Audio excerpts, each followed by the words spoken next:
ಚಿರತೆಗಳು, ಕರಡಿಗಳು ಇದಾವೆ. ಅಯ್ಯೋ, ಇವೆಲ್ಲ ಸಹಜ. ಈಗ ಹಿಂಗೆಲ್ಲ ಹೇಳಿದ್ರೆ ನಮ್ಮ ಮೇಲೆ ಹೋಗೋದಕ್ಕೆ ಭಯ ಆಗುತ್ತೆ. ಮಳೆಗಾಲದಲ್ಲಿ ವಿಪರೀತ ಸೌಂಡು, ಇದ್ರ ಮೇಲೆಲ್ಲ ನೀರು ಬರುತ್ತೆ. ಇದು ನೋಡಿ ವೀಕ್ಷಕರೇ, ನ್ಯಾಚುರಲ್ ಮಿನರಲ್ ವಾಟರ್. ಯಾವುದೇ ಅಕ್ವಾಗಾರ್ಡ್ ಆಗಲಿ, ಬೇರೆ ಬೇರೆ ಮಷಿನ್ಗಳೆಲ್ಲ ಬಂದು ಅದ್ಯಾವುದು ಬೇಡ ಪ್ಯೂರಿಫೈ ಮಾಡೋದಕ್ಕೆ, ನೇರವಾಗಿ ಡೈರೆಕ್ಟ್ ಬರ್ತಾ ಇರೋದು ನೋಡಿ. ಆದರೆ ಇಲ್ಲಿ ಕುಡಿಲಿಕ್ಕೆ ಒಬ್ಬರೇ ಅರ್ಚಕ್ರ ಇರೋದಷ್ಟೇ. ಸರ್ಪ ಬಂದ ಅಂತಂದರೆ ಅದು ಯಾವಾಗಿನಿಂದ ಅಂತಂದರೆ ನಮ್ಮಲ್ಲಿ ಈ ದೇವಾಲಯ ಏನು ಪ್ರಕ್ರಿಯೆಗಳು, ಶಿಲಾಮಯ ದೇವಾಲಯ ಪ್ರಕ್ರಿಯೆಗಳು ಬಂದಾವಾಗ ನಾಗಾರಾಧನೆಯಲ್ಲಿ ಆ ರೀತಿಯ ಬಂಧಗಳನ್ನು ನೋಡ್ಲಿಕ್ಕೆ ಸಾಧ್ಯವಿದೆ. ಡೈರೆಕ್ಟ್ ಆಗಿ ಫ್ರೆಶ್ ವಾಟರು ಯಾರಿಗುಂಟು ಯಾರಿಗಿಲ್ಲ ಈ ಅದೃಷ್ಟ. ತುಂಬ ಫೋರ್ಸ್ ಬರುತ್ತೆ. ನೀವು ವಿತೌಟ್ ಮೋಟ್ರ್ ನೀವು ಅದಕ್ಕೇನಾದ್ರೂ ಸುಮ್ಮನೆ ಜೆಟ್ಗಳನ್ನು ಸಿಕ್ಸಿದ್ರೆ ಅದು ಮ್ಯಾಕ್ಸಿಮಮ್ ಪವರ್ ಎಷ್ಟು ದೂರ ಹೋಗತ್ತಲ್ಲ, ಅದರ ಮೀರತ್ತೆ. ಇದು ನಂದಿ ವಿಗ್ರಹ. ಇಲ್ಲಿ ಮೈಸೂರು ಮಹಾರಾಜರ ಒಂದು ಶಾಸನ ಇದೆ ಇದರಲ್ಲಿ. ಹೌದು, ಮೈಸೂರು ಮಹಾರಾಜರ ಶಾಸನ ಇದೆ ಇದರಲ್ಲಿ. ಎಲ್ಲೆಲ್ಲಿ ಕಲ್ಲು ಗ್ಯಾಪ್ ಬರುತ್ತಲ್ವಾ, ಅಲ್ಲಿ ಈ ರೀತಿ ಹೋಲಿರುತ್ತೆ, ಅಲ್ಲಿಂದ ನೀರು ಹೊರಗಡೆ ಬರಲಿ ಅನ್ನುವಂಥದ್ದು, ಮತ್ತೆಲ್ಲೂ ಲೀಕ್ಔಟ್ ಆಗೋದಿಲ್ಲ.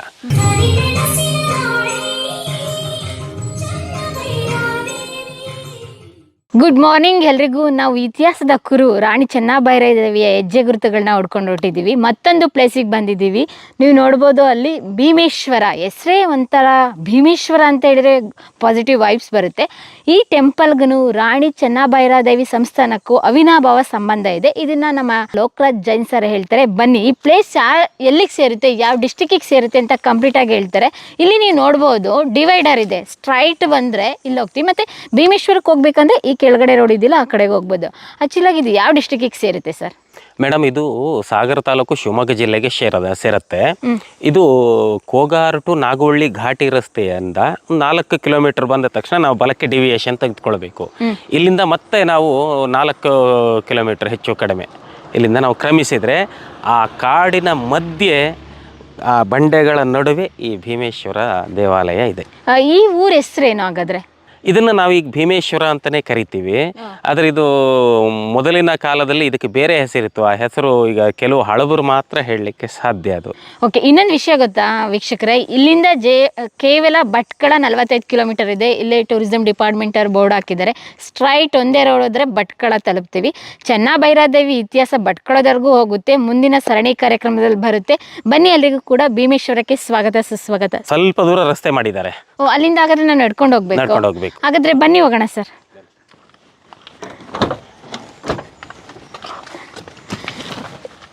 ವೀಕ್ಷಕರೇ, ಇದುವರೆಗೂ ನೀವು 14 ಎಪಿಸೋಡ್ ನೋಡಿದ್ದೀರಾ ರಾಣಿ ಚೆನ್ನಭೈರಾದೇವಿ ಬಗ್ಗೆ. 14 ಆದಮೇಲೆ ಇದು 15ನೇ ಎಪಿಸೋಡು. ಹೇಗನ್ನಿಸ್ತು ರಾಣಿ ಚೆನ್ನಭೈರಾದೇವಿ ಇತಿಹಾಸ ಅಂತ ಹೇಳಿ ನೀವು ಕೂಡ ಕಮೆಂಟ್ಸ್ ಮಾಡ್ತಾ ಇದ್ದೀರಾ. ನಮ್ಮ ಲೋಕರಾಜ್ ಜೈನ್ ಸರ್ ಕೂಡ ನಮ್ಮ ಜೊತೆ ಮತ್ತೆ ಸಾಥ್ ಕೊಡ್ತಾ ಇದ್ದಾರೆ. ಮತ್ತೆ ಬಂದಿದ್ದೀವಿ. ಬನ್ನಿ, ಎಲ್ರಿಗೂ ಕೂಡ ರಾಣಿ ಚೆನ್ನಭೈರಾದೇವಿ ಇತಿಹಾಸಕ್ಕೆ ಸ್ವಾಗತ. ಇದು ಒಂದು ಕಾಲದಲ್ಲಿ ದೊಡ್ಡ ಊರು. ಇದು ಆರಂಭ ಇಲ್ಲಿ ಮೇಲ್ಗಡೆ ಕ್ಯಾದಿಗೋಡು ಅಂತ ಬರುತ್ತೆ. ಆ ಕ್ಯಾದಿಗೋಡಿನಿಂದ ಅಪ್ ಟು ನಾಗುವಳ್ಳಿವರೆಗೆ ಎರಡೂ ಗುಡ್ಡದ ಮಧ್ಯಭಾಗದ, ನಾವು ಅದನ್ನು ಏನಂತ ಕರಿತೀವಿ, ಕಣಿವೆ ಅಂತ ಕರಿತೀವಲ್ವಾ, ಆ ಕಣಿವೆ ಅನ್ನುವಂತಹದ್ದು ಊರಾಗಿತ್ತದು. ಕ್ಯಾದಿಗೋಡಿಂದ ಅಂದರೆ ನಾವು ಅದನ್ನು ಕೋಗಾರು ಅಂತಾನೆ ಅಂದ್ಕೊಳ್ಳೋಣ. ಕೋಗಾರಿನಿಂದ ಅಪ್ ಟು ನಾಗುವಳ್ಳಿಯವರೆಗೂ ಇದು ಕಣಿವೆ ದೊಡ್ಡ ಊರಾಗಿತ್ತಿದ್ದು. ಇಲ್ಲಿ ಸಾವಿರಾರು ಜನ ಮಕ್ಕಳಿದ್ರು. ಈಗಲೂ ನಾವು ಕಾಡಿಗೆ ಉದ್ದಕ್ಕೂ ಇಲ್ಲಿಂದ ಕೆಳಗೋಡೆಯವರೆಗೂ ನಾವು ಕಾಡಿನಲ್ಲಿ ಹೋದ್ವಿ ಅಂತಂದ್ರೆ ನೂರಾರು ಮನೆ ಜಾಗಗಳನ್ನು ನೋಡ್ಬೋದು. ಹೌದಾ ಸರ್, ವಾಸವಾಗಿದ್ದಾರಾ? ಹೀಗೆ ಒಂದು ಕೆಲವಾರು ಮನೆಗಳು, ಈಗ ಚಂಡೆ ಮನೆ ಅಂತ ಸಿಗತ್ತೆ, ಆಮೇಲೆ ಹೆರೋಡಿ ಅಂತ ಸಿಗತ್ತೆ. ಈ ಒಂದು 2 ಊರುಗಳನ್ನು ಹೊರತುಪಡಿಸಿದ್ರೆ ಸಣ್ಣ ಪುಟ್ಟ ಅಲ್ಲೆಲ್ಲ ಒಂದೊಂದು ಮನೆಗಳು ಸಿಗ್ತವೆ. ಬಿಟ್ಟರೆ ಆ ಕಾಡಿನ ಮಧ್ಯೆ ಹಳೆಯ ಮನೆಗಳು ಏನು ಯಾವ ಆ ಮನೆತನಗಳು ಸಹ ಉಳಿದಿಲ್ಲ. ಇಲ್ಲಿರುವ ಮನೆತನಗಳು ಬಹುತೇಕವಾಗಿ ಏನಾದವು ಅಂತಂದರೆ ಮೇಲ್ಭಾಗಕ್ಕೆ ಬಂದವು. ಈಗ ಉದಾಹರಣೆಗೆ ಬಿದಿರೂರಿನಲ್ಲಿ ಒಂದಿಷ್ಟು ಮನೆತನಗಳಿದ್ದಾವೆ, ಅರ್ಲ್ಗೋಡ್ನಲ್ಲಿ ಒಂದಿಷ್ಟು ಮನೆತನಗಳಿದ್ದಾವೆ, ಆನಂತರ ಮಂಡೊಳ್ಳಿಯಲ್ಲಿ ಒಂದಿಷ್ಟು ಮನೆತನಗಳಿದ್ದಾವೆ. ಹೀಗೆ ಅವ್ರು ಏನಾಗ್ಬಿಡ್ತಾರೆ ಅಂತಂದರೆ ಈ ಊರನ್ನು ಬಿಟ್ಟ ನಂತರ ಅವರು ಒಂಥರ ದಿಕ್ಕಾಪಾಲ ಆಗಿಬಿಡ್ತಾರೆ. ಈಗ ನಾವು ಮೊದಲು ಇಲ್ಲಿ ಇದ್ದೆವು ಅನ್ನುವಂಥದ್ದು ಸಹ ಅವರಿಗೆ ನೆನಪಿಲ್ಲ. ಆ ಹಂತದವರೆಗೆ ಅದು ಈಗ ಮರೆತು ಹೋಗ್ಬಿಟ್ಟಿದೆ ಅದು. ಹಾಗಾಗಿ ಇಲ್ಲಿರುವಂತಹ ದೇವಾಲಯ ಇದೆಯಲ್ಲ, ಜನಸಂದಣಿ ಇಲ್ಲದೇ ಇದ್ದಾಗ ಅದು ಒಂದು ರೀತಿ ಹೈಡ್ ಆಗಿತ್ತು. ಅದನ್ನು ಈ ಕೆಲವೊಂದಿಷ್ಟು ಜನಕ್ಕೆ ಗೊತ್ತು. ಈ ಕಾಡಿನ ಕೆಲಸ ಈಗ ಉದಾಹರಣೆಗೆ ಬೆತ್ತದ ಕೆಲಸ ಮಾಡುವಂಥವ್ರು, ಅಥವಾ ಈಗ ಕಾಳು ಮೆಣಸು ಅಥವಾ ಪತ್ರೆ ಕೊಯ್ಯುವಂಥವ್ರು, ಇವರೆಲ್ಲ ಇಲ್ಲಿ ಓಡಾಡುವಂತಹ ಜಾಗ ಆಗಿದ್ದರಿಂದ ಅವ್ರು ಬರ್ತಿದ್ರು. ಅವರು ಬಂದವಾಗ ಈ ಶಿವನ ಒಂದು ಆಲಯ ಮತ್ತೆ ಪುನಃ ಸಿಗತ್ತೆ. ಅದನ್ನು ಮತ್ತೆ ಹೊಸದಾಗಿ ಮತ್ತೆ ದೊಡ್ಡ ಪ್ರಮಾಣದಲ್ಲಿ ಅದನ್ನು ಅಭಿವೃದ್ಧಿಪಡಿಸಲಿಕ್ಕೆ ಮುಂದಾಗ್ತಾರೆ. ಒಂದು ಟ್ರಸ್ಟ್ ಮಾಡ್ತಾರೆ. ಈಗ ದೊಡ್ಡ ಪ್ರಮಾಣದಲ್ಲಿ ಅದು ಜಾತ್ರೆ ನಡೀತು ಮೊನ್ನೆ ಶಿವರಾತ್ರಿಯಲ್ಲಿ. ಹೆಚ್ಚು ಕಡಿಮೆ ಒಂದು 3,000-4,000 ಜನ ಸೇರಿದ್ರು ಇಲ್ಲಿ. ಓ ಹೌದು, ಇಂತಹ ಜಾಗದಲ್ಲೂ ಸಹ ಅಷ್ಟು ಜನ ಸೇರ್ತಾರೆ. ಸರ್, ಇಲ್ಲಿ 2-3 ಊರಿದೆ ಅಂತ ಹೇಳಿದ್ರಲ್ಲ, ಇದೇ ರೋಡಲ್ಲಿ ಹೋಗ್ತಾರ ಅವರು? ಹೌದು, ಎಲ್ಲ ಅಂದರೆ ಇಲ್ಲಿಗೆ ಹೋಗಬೇಕಾಗಿದ್ರೆ ಅದು ಒಂದೇ ಮನೆ ಸಿಗತ್ತೆ. ನಾವು ಭೀಮೇಶ್ವರಕ್ಕೆ ಹೋಗಬೇಕು ಅಂದರೆ ಬೇರೆ ಊರಿಗೆ ಹೋಗ್ಲಿಕ್ಕೆ ಅವಕಾಶಗಳಿಲ್ಲ. ಇಲ್ಲೊಂದು 2 ಮನೆಗಳಿದ್ದಾವೆ ಅಷ್ಟು ಬಿಟ್ಟರೆ ಮತ್ತಿನ್ನು ಬೇರೆ ಏನೂ ಅವಕಾಶಗಳಿಲ್ಲ. ಮತ್ತು ವಾಪಸ್ ಇಲ್ಲಿಗೆ ಬಂದು ಬೇರೆ ಊರಿಗೆ ಹೋಗಬೇಕು ಅಂದರೆ ಮೇನ್ ರೋಡಲ್ಲಿ ಹೋಗಿ ಮತ್ತೆ ಡಿವಿಯೇಷನ್ ತೆಗೆದುಕೊಳ್ಬೇಕು. ಇದು ಬಸ್ಸಿಗೆ ಕನ್ವೀನಿಯಂಟ್ ಇದ್ದರೆ ಯಾವುದು ರೂಟ್ ಹತ್ರ ಆಗುತ್ತೆ ಸರ್? ಯಾವ ಸ್ಟಾಪ್ ಹತ್ರ ಆಗುತ್ತೆ ಬಸ್ಸಿಗೆ? ಬಸ್ಸಿಗೆ ಈಗ ಭೀಮೇಶ್ವರ ಕ್ರಾಸ್ ಅಂತಲೇ ಹೇಳಿಸ್ತಾರೆ.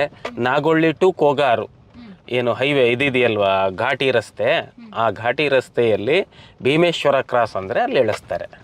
ಪ್ರಿಯ ವೀಕ್ಷಕರೇ, ನಾವು ತೋರಿಸುತ್ತಿರುವ ಇತಿಹಾಸದ ಕಥೆಗಳು ಕನ್ನಡದ ಕಲೆ, ಸಾಹಿತ್ಯ, ಸಂಸ್ಕೃತಿ, ಜನಜೀವನ, ಇತಿಹಾಸ ಸೃಷ್ಟಿಸಿದ ಜನಸಾಮಾನ್ಯರ ಅಸಾಮಾನ್ಯ ಕಥೆಗಳು ನಿಮಗೆ ಇಷ್ಟ ಆಗಿದ್ಯಾ? ಹಾಗಿದ್ರೆ ವಿಡಿಯೋ ನೋಡಿ ಸುಮ್ಮನಾಗ್ಬೇಡಿ, ಶೇರ್ ಮಾಡಿ, ಸಪೋರ್ಟ್ ಮಾಡಿ, ನಮ್ಮೊಂದಿಗೆ ಜೊತೆಯಾಗಿ. ಇದು ನೀವೇ ಬೆಳೆಸಿದ ನಿಮ್ಮ ನೆಚ್ಚಿನ ಡಿಜಿಟಲ್ ಮಾಧ್ಯಮ. ಇನ್ಮುಂದೆ ನಿಮಗಾಗಿ ಇನ್ನಷ್ಟು ವಿನೂತನ ಶೈಲಿಯಲ್ಲಿ ಬರಲಿದೆ. ನೈತಿಕ ಬೆಂಬಲದ ಜೊತೆಗೆ ಆರ್ಥಿಕ ಬೆಂಬಲ ನೀಡಿ. ನಿಮ್ಮ ಬೆಂಬಲವೇ ನಮಗೆ ಪ್ರೇರಣೆ, ಸ್ಫೂರ್ತಿ ಕೂಡ. ನಿಮ್ಮ ಬೆಂಬಲದೊಂದಿಗೆ ನಮ್ಮ ಪಯಣ ಮುಂದುವರಿಯುತ್ತಿದೆ. ಸಾಮಾಜಿಕ ಬದಲಾವಣೆಗೆ ಜೊತೆಯಾಗಿ ನಮ್ಮ ಮುಂದಿನ ಪೀಳಿಗೆಗೆ ಕರ್ನಾಟಕದ ಇತಿಹಾಸ ಉಳಿಸೋಣ.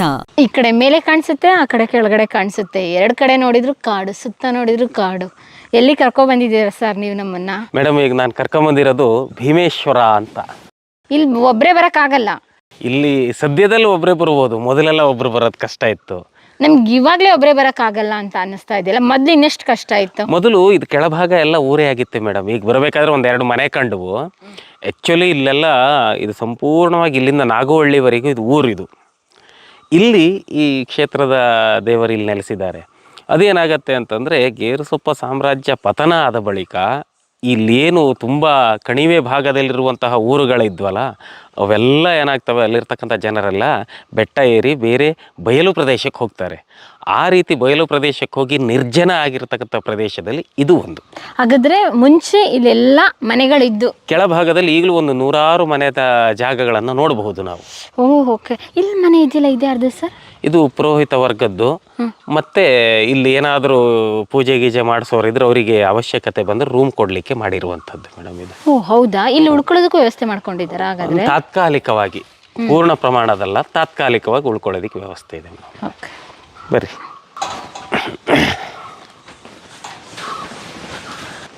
ಓ, ಭೀಮೇಶ್ವರಂಗೆ ಇನ್ನೂ ಮೇಲೆ ಹೋಗ್ಬೇಕಾ? ಎಷ್ಟು ಕಿಲೋಮೀಟರ್ ನಡಿಬೇಕು ಸರ್? ಇಲ್ಲ, ಸ್ವಲ್ಪ ದೂರ ಇದೆ. ನಾವೀಗ ಆಲ್ರೆಡಿ ಭೀಮೇಶ್ವರದಲ್ಲೇ ಇದ್ದೀವಿ. ಅಂದರೆ ದೇವಾಲಯದ ಪ್ರಾಂಗಣಕ್ಕೆ ಹೋಗಲಿಲ್ಲ ನಾವು. ಓಕೆ. ವಾವ್, ಏನು ಬ್ಯೂಟಿಫುಲ್ ಪ್ಲೇಸ್ ಸರ್. ಮೇಡಮ್, ಇಲ್ಲಿಂದ ಇಲ್ಲಿ ಕೆಳಗಡೆ ಒಂದು ಊರು ಇದೆಯಲ್ಲ, ಹೆರೋಡಿ ಅಂತೀವಲ್ವಾ? ಬನ್ನಿ, ಇಲ್ಲಿ ಏನಾದರೂ ನೀರೇನಾರು ಹರಿಯುತ್ತಾ? ನೀರು ಇವಾಗ ಬಂದಾಗಿದೆ ಮೇಡಮ್. ಇಲ್ಲಿ ಆ ನೀರು, ಅದು ಫಾಲ್ಸ್, ಅದು ಆ್ಯಕ್ಚುಲಿ ಭೀಮೇಶ್ವರ ಫಾಲ್ಸ್ ಅಂತೇಳಿ, ಫಾಲ್ಸಿನ ಬುಡದಲ್ಲಿಯೇ ಭೀಮೇಶ್ವರ ದೇವರು ಇರುವಂಥದ್ದು. ಇದು ಈಗೆಲ್ಲ ಏನಾಗಿದೆ, ಮತ್ತೆ ರೀಕನ್ಸ್ಟ್ರಕ್ಷನ್ ಮಾಡಿ ಈ ರೀತಿಯಾಗಿ ರಸ್ತೆ, ಓಡಾಡಲಿಕ್ಕೆ ಪಾತು ಇದೆಲ್ಲ ಮಾಡಿದ್ದಾರೆ.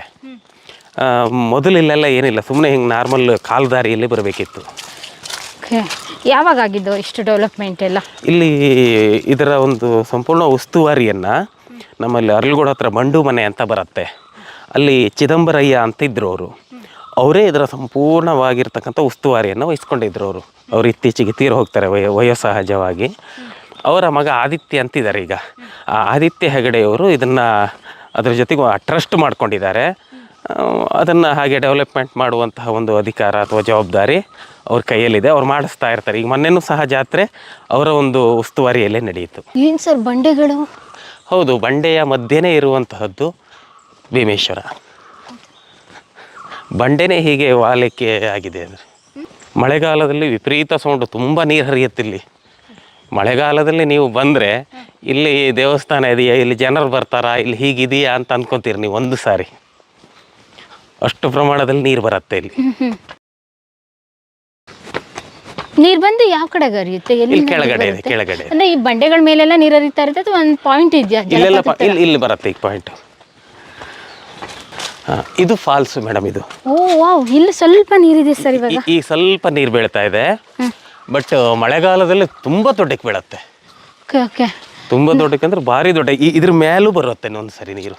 ಓ, ಅವಾಗ ಆ ಕಡೆ ಹೋಗ್ಬೇಕಂದ್ರೆ ಹೆಂಗೆ ಹೋಗ್ತಾರೆ? ಕಡಿಮೆ ಆದಾಗ ದಾಟ್ತೇವೆ. ಸದ್ಯ ನಮ್ಗೆ ಇಷ್ಟಾರು ನೋಡ್ಲಿಕ್ಕೆ ಅವಕಾಶ ಸಿಗ್ತಲ್ಲ ಸರ್. ಈ ಘೋರ ಬೇಸಿಗೆ ಅಲ್ವಾ ಇವಾಗ ಕಷ್ಟ. ನೋಡ್ರಿ ಅಲ್ಲಿಂದ ಪೈಪ್ ಹಾಕೊಂಡಿದ್ದಾರೆ. ಆ ಪೈಪಲ್ಲಿ ಅವ್ರ ಮನೆಗೆ ನೀರು ತಗೊಂಡು ಹೋಗಿದ್ದಾರೆ ಡೈರೆಕ್ಟ್ ಆಗಿ. Fresh water. ಯಾರಿಗುಂಟು ಯಾರಿಗಿಲ್ಲ ಈ ಅದೃಷ್ಟ. ತುಂಬಾ ಫೋರ್ಸ್ ಬರುತ್ತೆ. ನೀವು ವಿತೌಟ್ ಮೋಟರ್ ನೀವು ಅದಕ್ಕೇನಾದ್ರೂ ಸುಮ್ಮನೆ ಜೆಟ್ಗಳನ್ನ ಸಿಕ್ಸಿದ್ರೆ ಅದು ಮ್ಯಾಕ್ಸಿಮಮ್ ಪವರ್ ಎಷ್ಟು ದೂರ ಹೋಗತ್ತಲ್ಲ ಅದರ ಮೀರತ್ತೆ ಇದು. ಓಕೆ ಸರ್, ಇದು ಎಲ್ಲಿಗೆ ಕನೆಕ್ಟ್ ಆಗುತ್ತೆ ಫಾಲ್ಸ್ ಇಂದ? ನೀವು ಶರಾವತಿಗ? ಇಲ್ಲ ಇಲ್ಲ ಇಲ್ಲ ಇಲ್ಲ, ಇದು ನೇರವಾಗಿ ಇಲ್ಲಿಂದ ಏನಾಗುತ್ತೆ, ಹೆರೋಡಿಗೆ ಹೋಗುತ್ತೆ. ಹೆರೋಡಿಯಿಂದ ನಾಗೊಳ್ಳಿ ಹೊಳೆಗೆ ಸೇರುತ್ತೆ. ನಾಗೊಳ್ಳಿ ಹೊಳೆಯಿಂದ ಸಮುದ್ರಕ್ಕೆ. ನಾಗವಳ್ಳಿ ಇಲ್ಲಿಂದ ಎಷ್ಟು ಕಿಲೋಮೀಟರ್ ಆಗುತ್ತೆ? ಇಲ್ಲಿಂದ ಒಂದು 10 ಕಿಲೋಮೀಟರ್ ಆಗುತ್ತೆ ಮೇಡಮ್. ಇಲ್ಲಿ ಅರ್ಚಕರು ಏನಾದರೂ ತರಬೇಕು ಅಂತ ಹೇಳಿದ್ರೆ ಎಲ್ಲಿ ಅವ್ರಿಗೆ? ಏನಾದರೂ ಅವ್ರಿಗೆ ಥಿಂಗ್ಸ್ ಬೇಕು ಅಂತಂದರೆ ಮೇನ್ಲಿ ಅವ್ರು ಹೋಗಬೇಕಾಗಿರೋದು ಕಾರ್ಗಲ್ಲೇ. ಸಣ್ಣ ಪುಟ್ಟ ವಸ್ತುಗಳು ಬೇಕು ಅಂದರೆ ಕೋಗಾರ. ಈಗಿರೋದು ವಿಶೇಷ ಅಲ್ಲ. ನನಗೀಗ 42 ವರ್ಷ. ನಾನು ಒಂದು 16-17 ವರ್ಷದಿಂದ ಇಲ್ಲಿಗೆ ಅವಾಗವಾಗ ಏನಾದರೂ ವಿಶೇಷವಾಗಿ ಬರ್ತಾ ಇದ್ದೆ. ಆವಾಗ ಇಲ್ಲೊಬ್ಬರು ಪುರೋಹಿತರಿದ್ರು, ಅವ್ರ ಹೆಸರೆಲ್ಲ ನನಗೆ ಗೊತ್ತಿಲ್ಲ. ಯಾವಾಗಲೇ ನೋಡ್ರು ಒಬ್ಬರೇ ಇರೋರು ಅವರು. ಇಲ್ಲಿ ಯಾರ್ದು ಮನೆ ಇಲ್ಲ. ಮತ್ತು ಅಲ್ಲಿಂದ ಎಲ್ಲಿ ನಾವು ಭೀಮೇಶ್ವರದಿಂದ ಟರ್ನ್ ಆದ್ವಲ್ಲ ಮೇನ್ ರಸ್ತೆಯಿಂದ, ಅಲ್ಲಿಂದನೂ ನಡ್ಕೊಂಡೇ ಬರಬೇಕಿತ್ತು. ಅವರಷ್ಟು ತಲೆ ಮೇಲೆ ಹೊತ್ಕೊಂಡು ಬಂದು ಇಲ್ಲೇ ನೆಲೆಯಾಗಿ ಈ ದೇವರನ್ನು ಪೂಜೆ ಮಾಡ್ತಿದ್ರು. ಅವ್ರ ಭಕ್ತಿನ ಮೆಚ್ಚಲೇಬೇಕು ನಿಜವಾಗೂ. ಆಮೇಲೆ ಇದು ದೊಡ್ಡ ಕಾಡಲ್ವಾ, ಇಲ್ಲೆಲ್ಲ ಸಹಜ ಚಿರತೆಗಳು ಆಮೇಲೆ ಕರಡಿಗಳು ಇದಾವೆ. ಅಯ್ಯೋ, ಇವೆಲ್ಲ ಸಹಜ. ಈಗ ಹಿಂಗೆಲ್ಲ ಹೇಳಿದ್ರೆ ನಮ್ಮ ಹೋಗೋದಕ್ಕೆ ಭಯ ಆಗುತ್ತೆ. ಇಲ್ಲ ಇಲ್ಲ, ಈ ಕಾಲದಲ್ಲಿ ಇಲ್ಲ. ಈಗ ಮನುಷ್ಯನಿಗಿಂತ ದೊಡ್ಡ ಪ್ರಾಣಿ ಇನ್ನೊಂದಿಲ್ಲ ಈಗ. ಹಾಗಾಗಿ ಮನುಷ್ಯನ ಸಂಖ್ಯೆ ವೃದ್ಧಿ ಆಗ್ತಾ ಹೋದ ಹಾಗೆ ಪಶುಗಳ ಸಂಖ್ಯೆ ಕಡಿಮೆ ಆಗ್ತಾ ಬರುತ್ತೆ. ಅದು ಪ್ರಕೃತಿ ನಿಯಮ. ಅದು ಏನಾದ್ರೂ ಇಲ್ಲಿ ಅವಘಡ ಆ ಥರ ಸಂಭವಿಸ್ತಾ? ಇದುವರೆಗೂ ನಾನು ಕೇಳದಂತೆ ಏನೂ ನಡೆದಿಲ್ಲ ಮೇಡಮ್ ಇಲ್ಲಿ. ಅಂದರೆ ಸಿಗತ್ತೆ, ಈಗ ಚಿರತೆಗಳು ಸಿಗತ್ತೆ, ಕರಡಿಗಳು ಸಿಗತ್ತೆ. ಇವತ್ತಿನವರೆಗೂ ಯಾರಿಗೂ ಕಚ್ಚಿರೋದು ಅಥವಾ ಘಾಸಿ ಮಾಡಿರೋದು ಕೇಳಲಿಲ್ಲ. ಇದೆಲ್ಲ ಹಳೆಯ ಕಲ್ಲುಗಳೇ ಮೇಡಮ್ ಇದು. ಇಲ್ಲಿ ಹೌದು ಹೌದು. ಏನಾದ್ರು ಕೋಟೆ ಗಿಟೆ ಇತ್ತ ಸರ್ ಈ ರೀತಿ? ಏನಿಲ್ಲ ಮೇಡಮ್, ದೇವಸ್ಥಾನಕ್ಕಾಗಿ ಈ ರೀತಿ ಜೋಡಿಸಿರ್ತಕ್ಕಂಥದ್ದು. ಇವಾಗ ಹತ್ರ ಹೋದಂತೆ ಜಲಪಾತ ಸೌಂಡು ಕೇಳಿಸ್ತಾ ಇದೆ. ಮಳೆಗಾಲದಲ್ಲಿ ವಿಪರೀತ ಸೌಂಡು. ಇದ್ರ ಮೇಲೆಲ್ಲ ನೀರು ಬರುತ್ತೆ, ಇದ್ರ ಮೇಲೆಲ್ಲ ಬರುತ್ತೆ. ಇಂತಹ ಪ್ಲೇಸಲ್ಲಿ ದೇವಾಲಯ ಇದೆ ಅಂತಂದರೆ ಆಗಿನ ಕಾಲದ ಜನರಿಗೆ ಯಾವ ರೀತಿ ಭಕ್ತಿ ಇತ್ತು. ಆಮೇಲೆ ದೇವರಲ್ಲಿ ಸಹಜವಾಗಿ ನಾವು ಏನು ಆಸ್ತಿಕರು ನಂಬಿಕೆಯನ್ನು ಇಟ್ಕೊಳ್ತೀವಿ. ಎಲ್ಲರೂ ಏನು ಹೇಳ್ತಾರೆ, ಸಾಮಾಜಿಕವಾಗಿ ಇಲ್ಲೆಲ್ಲ ಹೇಳುವಂಥದ್ದೇನು, ಇಂತಹ ಸ್ಥಳದಲ್ಲಿ ದೇವರು ಇರ್ತಾರಲ್ಲ ಅಲ್ಲಿ ಶಕ್ತಿ ಜಾಸ್ತಿ ಅಂತ. ಯಾಕಂತಂದರೆ ಇಲ್ಲಿ ಈ ಸಿಕ್ಕತಕ್ಕ ದೇವರುಗಳಿಗೆ ಬರೋದು ಅಥವಾ ದೇವರನ್ನ ಅಸಭ್ಯವಾಗಿ ಇದು ಮಾಡುವಂಥದ್ದು. 10 ಜನ ಇದ್ದಾಗ ಬೈಗಳ ನಡೆಯುತ್ತೆ, ಪರಸ್ಪರ ತಳ್ಳಾಟ ನೂಕಾಟ ನಡೆಯುತ್ತೆ. ಆ ಥರ ಏನಿಲ್ವಲ್ಲ ಇಲ್ಲಿ. ನಮಗಿಂತ ಪ್ರಶಾಂತವಾಗಿದ್ದಾರೆ ದೇವರಲ್ಲಿ. ಕರೆಕ್ಟಾಗಿ ಹೇಳಿದ್ರಿ ಸರ್. ಇಲ್ಲಿ ಬರ್ಬೇಕಲ್ಲ 4 ಕಿಲೋಮೀಟರ್ ಅಲ್ಲಿ ನಡ್ಕೊಂಡು ಈ ಕಾಡೊಳಗಡೆ ಯಾರ ಸಾಹಸ ಮಾಡ್ತಾರೆ? ಹೌದು. ಆದ್ರೂ ಪ್ರವಾಸಿಗರು ಬರ್ತಾ ಇರ್ತಾರೆ ಮೇಡಮ್, ಬರ್ತಾ ಇರ್ತಾರೆ. ಯಾಕೆ ಫಾಲ್ಸ್ ಇದ್ದಾಗ ಎಲ್ರಿಗೂ ಅಟ್ರಾಕ್ಟ್. ಹೌದು, ಮಳೆಗಾಲದಲ್ಲಿ ತುಂಬಾ ಚೆನ್ನಾಗಿರುತ್ತೆ. ದೇವರ ದರ್ಶನನೂ ಆಗತ್ತೆ. ಮನಸ್ಸಿಗೊಂದು ಫಾಲ್ಸ್ ಅನ್ನು ನೋಡಿದವಾಗ ಇಲ್ಲಿ ತುಂಬಾ ದೊಡ್ಡಕ್ಕೆ ಬೀಳತ್ತೆ ಮೇಡಮ್. ಇಲ್ಲಿ ತುಂಬಾ ದೊಡ್ಡಕ್ಕೆ ಬೀಳತ್ತೆ. ಇಲ್ಲಿ ನ್ಯಾಚುರಲ್ ನೀರು ಬರ್ತಾ ಇದೆ. ನೋಡ್ರಿ ಎಷ್ಟು ತಣ್ಣಗಿದೆ, ಎಷ್ಟು ಫ್ರೆಶ್ ಇದೆ. Okay, fresh water.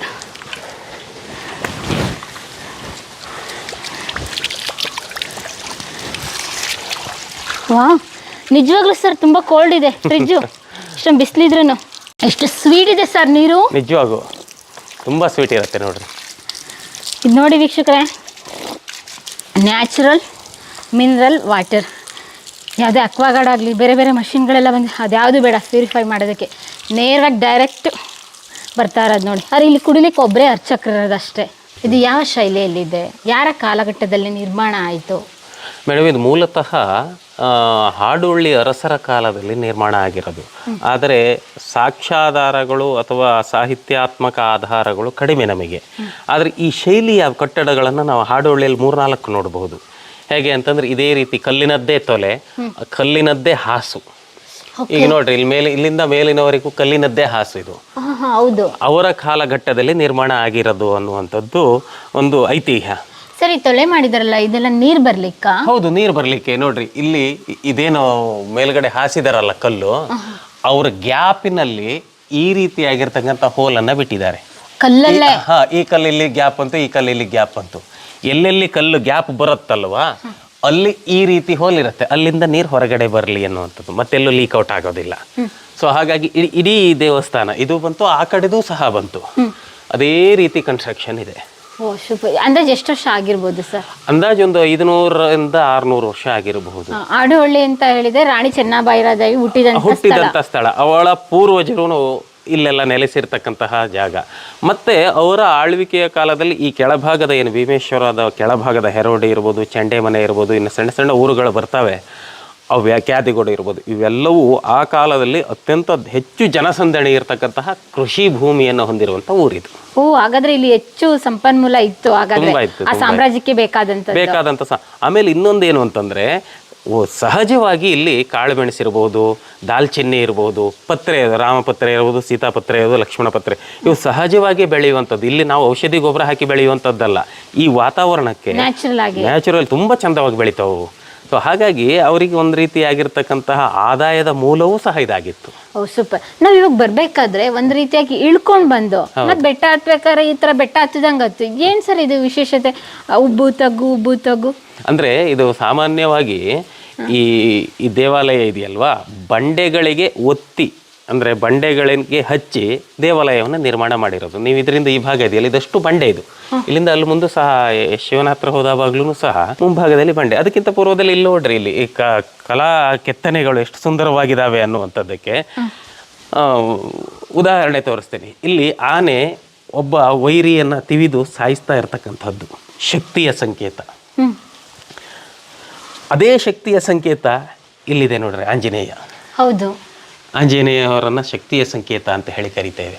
ಹಾಗೆಯೇ ಇಲ್ಲಿ ಸರ್ಪಬಂಧ ಅಂತ ಹೇಳಿ ಕರಿತೇವೆ. ಏನದು ಸರ್ ಅದು? ಸರ್ಪಬಂಧ ಅಂತಂದ್ರೆ ಅದು ಯಾವಾಗಿನಿಂದ ಅಂತಂದ್ರೆ, ನಮ್ಮಲ್ಲಿ ಈ ದೇವಾಲಯ ಏನು ಪ್ರಕ್ರಿಯೆಗಳು, ಶಿಲಾಮಯ ದೇವಾಲಯ ಪ್ರಕ್ರಿಯೆಗಳು ಬಂದಾವಾಗ ನಾಗಾರಾಧನೆಯಲ್ಲಿ ಆ ರೀತಿಯ ಬಂಧಗಳನ್ನು ನೋಡ್ಲಿಕ್ಕೆ ಸಾಧ್ಯ. ಉದಾಹರಣೆಗೆ ನಾವು ಕದಂಬರ ಕಾಲದಲ್ಲೂ ನೋಡ್ಲಿಕ್ಕೆ ಸಾಧ್ಯ, ಹೊಯ್ಸಳರ ಕಾಲದಲ್ಲೂ ನೋಡ್ಲಿಕ್ಕೆ ಸಾಧ್ಯ, ರಾಷ್ಟ್ರಕೂಟರ ಕಾಲದಲ್ಲೂ ನೋಡ್ಲಿಕ್ಕೆ ಸಾಧ್ಯ, ವಿಜಯನಗರದ ಅರಸರ ಕಾಲದಲ್ಲೂ ನೋಡ್ಲಿಕ್ಕೆ ಸಾಧ್ಯ, ಗೇರುಸೊಪ್ಪು ಅರಸರ ಕಾಲದಲ್ಲೂ ಇದೇ ರೀತಿಯ ಇನ್ನೂ ವಿಭಿನ್ನವಾಗಿರ್ತಕ್ಕಂತಹ ಸರ್ಪಬದ್ಧಗಳು ಇರ್ತವೆ. ಅದಕ್ಕೆ ಉದಾಹರಣೆ ಇಲ್ಲೊಂದಿದೆ. ಓಕೆ, ನಾಗಾರಾಧನೆ ಮಾಡಬೇಕಾದ್ರೆ ಬೇರೆ ಬೇರೆ ರೀತಿಯಲ್ಲಿ ಪೂಜಿಸ್ತಾ ಇದ್ರು. ಹೌದು, ಬೇರೆ ಬೇರೆ ರೀತಿಯಲ್ಲಿ. ಒಬ್ಬೊಬ್ಬರು ಉದಾಹರಣೆಗೆ ನಾಗಾರಾಧನೆ ಹಿಂದೂ ಸಂಪ್ರದಾಯದ ಪ್ರಕಾರ ಒಂದು ರೀತಿಯಾಗಿದ್ದರೆ, ಜೈನ ಸಂಪ್ರದಾಯದ ಪ್ರಕಾರ ಇನ್ನೊಂದಿರುತ್ತೆ. ಆಯಾ ಕಾಲಘಟ್ಟಕ್ಕೆ ಆಯಾ ಆಳ್ವಿಕೆ ಕಾಲದಲ್ಲಿ ಅವು ಬೇರೆ ಬೇರೆ ಇರ್ತಿದ್ವು. ಅದೇ ರೀತಿ ಇಲ್ಲಿ ಪಕ್ಷಿ ಇದು ತನ್ನ ಮರಿಗೆ ಗುಟುಕನ್ನ ತಿನ್ನಿಸ್ತಾ ಇದೆ ನೋಡ್ರಿ. ಎಷ್ಟು ಸೂಕ್ಷ್ಮವಾಗಿ, ಎಷ್ಟು ಎಮೋಷನಲ್ ಆಗಿ ಕೆತ್ತನೆ ಮಾಡಿದ್ದಾರೆ. ಹೌದು ಹೌದು ಹೌದು. ಇದು ಬಸವ, ಇದು ಸಹ ಶಕ್ತಿಯ ಸಂಕೇತ. ಈ ಕಡೆ ಸಿಂಹ ಇದೆ, ಇಲ್ಲಿ ನೋಡ್ರಿ, ಇದು ಹೊಯ್ಸಳರ ಶೈಲಿಯಲ್ಲಿ ಮುಖಭಾವನೆಯನ್ನು ಹೊಂದಿರತಕ್ಕಂತಹ ಸಿಂಹ, ಶೌರ್ಯದ ಸಂಕೇತ ಅದು. ಹಾಗೆಯೇ ಮೇಲ್ಭಾಗದಲ್ಲಿ ಗಿಳಿ ಇದೆ ನೋಡ್ರಿ. ಕಲಾಕೃತಿಗಳು ತುಂಬಾ ಚಂದವಾಗಿದ್ದಾವೆ. ಗಿಳಿ ಇದೆ. ಹಾಗೆ ಇದರಲ್ಲೂ ಸಹ ನೀವು ಗಿಳಿಯನ್ನು ನೋಡಬಹುದು. ಅಲ್ಲೂ ಸಹ ಗಿಳಿ ಇದೆ. ನಂದಿ ವಿಗ್ರಹ. ಇಲ್ಲಿ ಮೈಸೂರು ಮಹಾರಾಜರ ಒಂದು ಶಾಸನ ಇದೆ ಇದರಲ್ಲಿ. ಮೈಸೂರು ಮಹಾರಾಜ ಶಾಸನ? ಹೌದು, ಮೈಸೂರು ಮಹಾರಾಜರ ಶಾಸನ ಇದೆ ಇದರಲ್ಲಿ. ಯಾವ ರಾಜರದು, ಏನ್ ಹೇಳುತ್ತೆ ಸರ್ ಆ ಶಾಸನ? ಆ ಶಾಸನದ ಬಗ್ಗೆ ನಂಗೆ ಪೂರ್ಣ ಗೊತ್ತಿಲ್ಲ. ಒಟ್ಟು ಅವರು ಆ ಕಾಲದಲ್ಲಿ ಈ ಭೀಮೇಶ್ವರರಿಗೆ ಬಂಗಾರ, ಹಾರಗಳು, ಆಮೇಲೆ ಪಾತ್ರೆ ಇಂಥವುಗಳನ್ನೆಲ್ಲ ಕೊಟ್ಟಿರುವಂತಹದ್ದು ಈ ಶಾಸನಗಳಲ್ಲಿದೆ. ಹಾಗಾದ್ರೆ ಇದೆಲ್ಲ ಇದಾದ ನಂತರ, ಕಾಲ ಆದ ನಂತರ ಮೈಸೂರು ಅರಸರ ಆಳ್ವಿಕೆಗೆ ಒಳಪಡತ್ತೆ. ಅಷ್ಟು ಚಿಕ್ಕದಾಗಿ ಕೆತ್ತನೆ ಮಾಡಿದಾರಲ್ಲ ನೋಡಿ. ಯಾವ ಕನ್ನಡ ಭಾಷೆಲೇ ಇರೋದು? ಕನ್ನಡ ಭಾಷೆಯಲ್ಲೇ ಇದೆ. ಹೌದು. ಅದರ ಶಾಸನದ ಅಂದ್ರೆ ಅವಾಗ್ಲಿಂದ ಬಸವಣ್ಣನ ಚೇಂಜ್ ಮಾಡಿಲ್ಲ, ಅದೇ ಇದೆ. ಇಲ್ಲಿ ಹಾಗೆ ಗಣೇಶನ ವಿಗ್ರಹ ಇದೆ. ಇಲ್ಲಿ ನೋಡ್ರಿ, ಇದು ಒಂದು ಕೋತಿ, ಇನ್ನೊಂದು ನಾಯಿ ಮರಿ, ಚೇಷ್ಟೆಗಳಿಗೆ ಪ್ರತೀಕವಾಗಿ. ಈಗ ಪ್ರತಿಯೊಂದನ್ನು ಸಹ ಒಂದೊಂದು ದಿಕ್ಕಿನಿಂದ ನಾವು ನೋಡ್ತಾರೆ. ಈ ಶಿಲ್ಪಿಗಳು ಒಂದೊಂದು ದಿಕ್ಕಿನಲ್ಲಿ ಒಂದೊಂದು ಪ್ರಾಣಿಯನ್ನು ಯಾವ ರೂಪದಲ್ಲಿ ನೋಡ್ತಾರೆ ಅನ್ನುವಂಥದ್ದಕ್ಕೆ ಒಂದು ಉದಾಹರಣೆ. ಬಸವಣ್ಣನ ಕೆತ್ತನೆ ಅಂತ ಅದ್ಭುತವಾಗಿದೆ.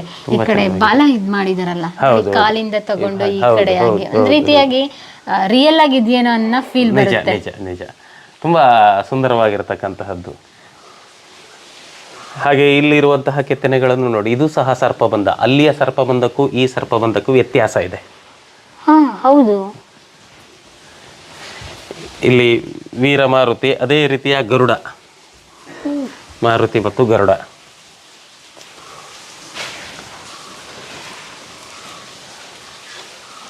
ನೋಡಿ, ಗೇರುಸೊಪ್ಪದ ಅರಸರ ಕಾಲದಲ್ಲಿ ನಿರ್ಮಾಣ ಆಗಿದ್ದೆಲ್ಲ, ಅವರು ಕೂಡ ವಾಸ್ತುಶಿಲ್ಪ ಕಲೆಗೆ ಎಷ್ಟು ಪ್ರಾಮುಖ್ಯತೆಯನ್ನು ಕೊಡ್ತಾ ಇದ್ರು. ಅವ್ರು ಇವಾಗ ರಾಜ್ಯದಲ್ಲೇ ಇರ್ಬೋದು, ಅವ್ರು ಮಾಡಿದಂತ ಕಟ್ಟಿದಂತ ಸ್ಮಾರಕಗಳ ಕೆಲಸಗಳು ಇವಾಗ ಮಾತಾಡ್ತಾ ಇದ್ದಾವೆ, ಎಲ್ಲರೂ ನೋಡಬಹುದಲ್ವಾ? ನಾವ್ ಇವಾಗ ನೋಡ್ಬೋದು. ನಾವ್ ಇವಾಗ ಏನ್ ನೋಡಕ್ ಗೊತ್ತೇ ಸರ್, ಕಾಂಕ್ರೀಟ್ ಕಟ್ಟಡಗಳು ಕಟ್ತೀವಿ, 200 ವರ್ಷ ಆದ್ಮೇಲೆ 200 ವರ್ಷ ಬರೋದೇ ಹೆಚ್ಚು, ಎಲ್ಲ ಬಿದ್ದು. ಅದಕ್ಕೆ ಸಾಧಕ ಯಾವತ್ತು ಸತ್ತು ಸಹ ಬದುಕ್ತಾನೆ ಅನ್ನುವಂಥದ್ದಕ್ಕೆ ಇದು ಉದಾಹರಣೆ. ಹೌದು. ಮನುಷ್ಯ ಬಹಳಷ್ಟು ಜನ ಬದುಕಿರ್ತಾರೆ, ಬದುಕಿದ್ರು ಅವ್ರು ಹೇಗಿರ್ತಾರೆ ಅಂತಂದ್ರೆ ಸತ್ತ ವ್ಯಕ್ತಿಗೆ ಸಮನಾಗಿರ್ತಾರೆ. ಏನು ಬದುಕಿದ್ದು ಪ್ರಯೋಜನ ಇಲ್ಲ. ತಾನೇನಾದ್ರೂ ಒಂದು ಮುಂದಿನ ಪೀಳಿಗೆ ಉಳಿಸೋಗ್ತೀವಿ ಅಂತಂದ್ರೆ ಅಂತಹ ವ್ಯಕ್ತಿಗಳು ಸತ್ತು ಸಹ ಬದುಕಿರ್ತಾರೆ ಅನ್ನೋಂಥದ್ದಕ್ಕೆ ಇಂಥದ್ದೊಂದು ಉದಾಹರಣೆ. ಸರ್, ಇಲ್ಲೊಂದು ಕಂಬನ ನೋಡ್ತೀವಲ್ಲ, ಇದು ಸಾಮಾನ್ಯವಾಗಿ ಗರುಡಗಂಬ ಅಂತಂದು ಹೇಳ್ತಾರೆ. ಇದು ಬೇರೆ ಅಂದ್ರೆ ಇಲ್ಲೇ ಆ ಕಡೆ ನಾನು ಒಂದ್ಸರಿ ಬಂದವಾಗ ಪ್ರಾರಂಭದಲ್ಲಿ ಬಿದ್ದಿತ್ತಿದ್ದು, ಈಗ ಮತ್ತೆ ಅಲ್ಲೇ ನಿಲ್ಸಿಟ್ಟಿದ್ದಾರೆ. ಇದು ಸರ್, ಇಲ್ಲಿ ನೋಡಿ, ಬಂಡೆ ಹೆಂಗ್ ಕೂತ್ಕೊಬಿಟ್ಟಿದೆ. ಇದೇನಾದ್ರೂ ಗ್ರಿಪ್? ಇಲ್ಲ, ಮೊದಲಿಂದಲೂ ಹಾಗೆ. ನಾನು ನೋಡ್ತಾ ಇದ್ದವಾಗನಿಂದಲೂ ಅದು ಹಾಗೆ ಇದೆ ಮೇಡಮ್. ಈಗೇನೆ ಇದೆಯಾ?